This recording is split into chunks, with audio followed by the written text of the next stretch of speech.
Okey, dalam video kali ni saya nak tunjukkan macam mana kita nak gunakan logo ni dan kita apply ke dalam beberapa produk sebagai mockup. Mockup tu maksud dia sampel produk. Okey, jadi kita pergi ke sini, tekan ni, kita klik Canva ni. Jadi kita akan balik ke home. Jadi dekat sini anda nampak macam kotak carian ni, klik di sini. Contoh ni kita nak buh dekat t-shirt Anda tap t-shirt mockup dan anda enter. Okey, macam biasa anda tengok dekat sini kalau dia tak ada crown maknanya dia free version, kita boleh guna. Tapi kalau dia ada crown maknanya dia pro version, anda kena subscribe. Jadi kita pilih yang simple dulu. Kita try warna putih dulu. Kalau anda nampak yang dia ada tulis merchandise ni, kalau ada dekat anda punya paparan, anda klik dan bila anda klik dia akan tanya untuk customize this template. Oleh kerana ini free version, kita boleh pakai je. Jadi kita tekan customize ni. Okey, sekarang dia dah ada dalam kita punya design ni. Jadi kita perlu upload logo yang kita dah hilangkan background tadi. Anda pergi ke upload, klik sekali, pergi ke upload files, tekan dan ambil image logo yang kita dah save, yang dah buang background tadi. Dia akan keluar di sini di dalam ruang upload anda ni. Semua gambar-gambar image yang pernah kita gunakan akan keluar di sini. Jadi anda pergi ke template ni, yang template mockup ni, anda klik image yang dia bagi ni, anda tekan delete. Anda delete semualah dekat back ni, contoh dia. Yang ini biar dulu.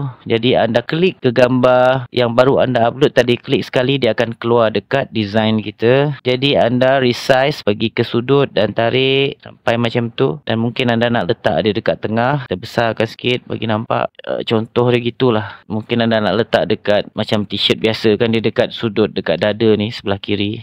Anda boleh buat macam tu. Dan anda pergi sini, tekan duplicate sekali, anda cuba letak dekat back ni. Mungkin anda nak try size kecil macam ni, dekat sini ke, ikut kreativiti anda dan purpose anda buat design ni. Kalau saya suka dia nampak jelas, sebab kita nak promote, kita bagi orang back ke t-shirt ke, sebab kita nak promote produk kita, bisnes kita. Jadi kalau dia dah pakai back ni, orang nampak produk kita. Jadi anda letak situ, anda boleh nampak kita dah letak situ logo kita yang kita buat tadi. Kita boleh tukar ni, kita type RM RM5, RM5, kecilkan sikit. Jadi mungkin kita nak jual dekat gerai nasi lemak tu, recycle bag RM5. Dan mungkin kita nak jual merchandise t-shirt kita ni RM10. Kecilkan font. Atau mungkin anda nak dibesar, boleh tarik macam ni. Okay, ni untuk mockup t-shirt. Boleh tukar dekat sini. Anda duplicate, dia turun lagi, kecilkan dia. Boleh type situ, nasi lemak Abang Kasim. Bukan calang ni, ada merchandise lagi Abang Kasim ni. Kita kecilkan font dia, t-shirt dan recycle bag. Jadi kita boleh ubah nasi lemak Abang Kasim kat sini.